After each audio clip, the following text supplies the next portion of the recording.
Halo, assalamualaikum warahmatullahi wabarakatuh.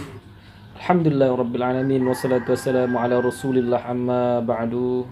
Yang kami hormati rekan-rekan YouTuber dimanapun berada, rahimakumullah. Untuk pada kesempatan kali ini kami akan membahas tentang ilmu tajwid. Apakah ilmu tajwid itu? Ilmu tajwid ialah ilmu yang mempelajari bagaimana cara kita melapaskan huruf-huruf hijaiyah dengan benar, baik yang berdiri sendiri maupun dalam rangkaian. Itu udah pengertian ilmu tajwid. Dan apa hukumnya mempelajari ilmu tajwid? Hukum mempelajari ilmu tajwid ialah fardu kifayah. Apa maksudnya fardu kifayah itu? Maksudnya yaitu apabila satu kampung tidak ada yang mempelajari ilmu tajwid, maka satu kampung itu berdosa, dia itu hukumnya. Seperti halnya dengan sholat jenazah atau sholat mayit. Seperti itu. Sedangkan membaca ilmu tajwid hukumnya fardu ain. Fardu ain itu adalah wajib. Soalnya tidak memakai ilmu tajwid ataupun tidak menguasai huruf hijaiyah di dalam Al-Qur'an, yakni huruf dari alif sampai huruf ya itu tidak dilapaskan dengan benar, maka artinya berbeda dia. Contoh misalnya surat Al-Fatihah, ada orang membaca Alhamdulillahirabbil alamin, dia pakai alif, maka secara otomatis salah artinya itu. Kalau dia pakai huruf alif, maka artinya raja penyakit. Alamin artinya penyakit. Kalau alamin, segala puji bagi Allah, Tuhan mendidik raja penyakit kalau pakai alif. Sedangkan kalau memakai ain, maka dia berubah maknanya. Alhamdulillahirabbil alamin, maka dia berarti segala puji bagi Allah, Tuhan mendidik semesta alam. Kalau alamin, itu sebabnya mengkaji ilmu tajwid ini hukumnya fardu ain wajib, karena melapaskan huruf-huruf itu harus sesuai kaidah tajwid. Kalau nggak sesuai maka salah artinya. Begitulah huruf-huruf hijaiyah di dalam bahasa Arab itu sangatlah sulit, dia salah baca salah arti, begitu dia maknanya kalau dalam kaidah bahasa Arab. Sebab itu marilah kita sama-sama belajar ilmu tajwid ini. Baiklah, yang pertama kita masuk di hukum pasal nun sukun dan tanwin. Apa hukumnya nun sukun dan tanwin? Hukum bacaan nun sukun dan tanwin itu ada 5 dia dalam tajwid. Yang pertama izhar khalqi, yang kedua idgham bi gunnah, yang ketiga idgham bila gunnah, dan ikhfa iqlab. Berarti 5 dia. Itu dia hukum pasal nun sukun dan tanwin. Kita masuk ke pertama, yaitu izhar. Apa itu makna izhar? Izhar artinya jelas, sedangkan halki artinya tenggorokan, yaitu terang jelas di tenggorokan. Ini halki artinya huruf-huruf yang dikeluarkan lewat tenggorokan. Apa pengertiannya izhar halki? Izhar halki yaitu apabila nun sukun atau tanwin bertemu dengan huruf halki yang 6, yaitu alif, ha, ha, ain, kha, gha. Itu dia. Atau bisa disairkan dengan nyanyi biar cepat untuk menghafalnya. Misalnya ha, ha, kha, a, gha. Nah, maka dengan cara ini maka lebih cepat kita menghafalnya.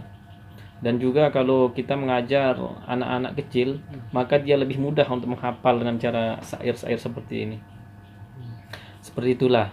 Apabila nun sukun atau tanwin bertemu dengan huruf tersebut, maka cara membacanya terang jelas tanpa mendengung. Misalnya nun sukun bertemu dengan alif, an amana, seperti itu. Tidak boleh dibaca an amana, nggak boleh dibaca mendengung. Kalau mendengung beda lagi artinya, hukumnya harus dibaca terang jelas tanpa mendengung.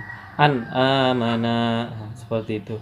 Kalau bertemu dengan huruf H misalnya, nun sukun bertemu dengan H, misalnya min hauf, bertemu dengan kha, an khitun misalnya, min khitun. Nah, seperti itu contohnya, terang jelas tanpa didengungkan. Bertemu dengan ain, an ain misalnya, min ain. Bertemu dengan go, min ghilli, nah, seperti itu. Dan kita lanjut ke hukum yang kedua, yaitu idgham bi gunnah. Idgham bi gunnah yaitu apabila nun sukun atau tanwin bertemu dengan huruf gunnah. Huruf gunnah itu, idgham bi gunnah itu ada 4 dia, yaitu ya, nun, mim, wawu, atau bisa disingkat dengan yanmu. Bisa disairkan juga yanmu, ya nun mim wawu, huruf idgham bi gunnah, untuk memudahkan kita untuk menghafalnya. Seperti itu. Contohnya misalnya nun sukun bertemu dengan wawu, anwa misalnya kan, an wahabat, awalnya kan an wahabat, maka dibaca mendengung. Idgham artinya memasukkan, bi gunnah artinya mendengung. Idgham bi gunnah memasukkan dengan cara mendengung. Maka an wahabat misalnya kan, awalnya kan an wahabat, maka dimasukkan ke nun sukun ini ke dalam huruf wawu dengan cara mendengung, atau wawu ini seperti ditasdidkan serta mendengung. Contohnya an wahabat awalnya, maka dibaca au wahabat. Nah, seperti itu. Misalnya bertemu dengan ya, anya awalnya, maka dibaca ayya. Nah, bertemu dengan mim, mimma awalnya, minma, atau anma misalnya, anma nun sukun dengan mim, anma awalnya, maka dibaca amma, seperti mim itu ditasdidkan. Terus yang terakhir huruf ya, nun, mim, wawu, ya nun. Nah, huruf nun misalnya anna, biasa di anna, nun sukun dengan nun, maka dibaca anna. Nah, seperti itu mendengung. Seperti itulah contoh-contohnya. Maka idgham bi gunnah itu masukkan dengan cara mendengung. Dan selanjutnya kita masuk idgham bila gunnah.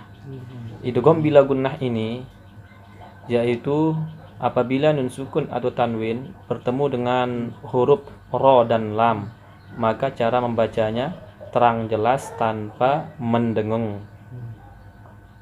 Contohnya nun sukun atau tanwin bertemu dengan huruf lam misalnya, huruf lam, anla awalnya kan dibaca anla, maka dibaca dia anla, tidak boleh Allah, nggak boleh, harus dibaca Allah terang jelas tanpa mendengungnya. Allah, nggak boleh begitu, paham? Nah, kalau nun sukun bertemu dengan ro misalnya, contohnya min rabbihim misalnya, min rabbihim, maka dibaca mir rabbihim. Dia dimasukkan juga, idgham memasukkan, dimasukkan dalam huruf setelahnya tapi tanpa mendengung. Nun sukun ini dimasukkan ke huruf lam, seperti lamnya bertasdid juga, tapi dia bila dia tanpa gunnah, bila gunnah tanpa mendengung, maka dibaca mir rabbihim, nggak boleh dibaca mir rabbihim, nggak boleh begitu. Ya, seperti itu ya.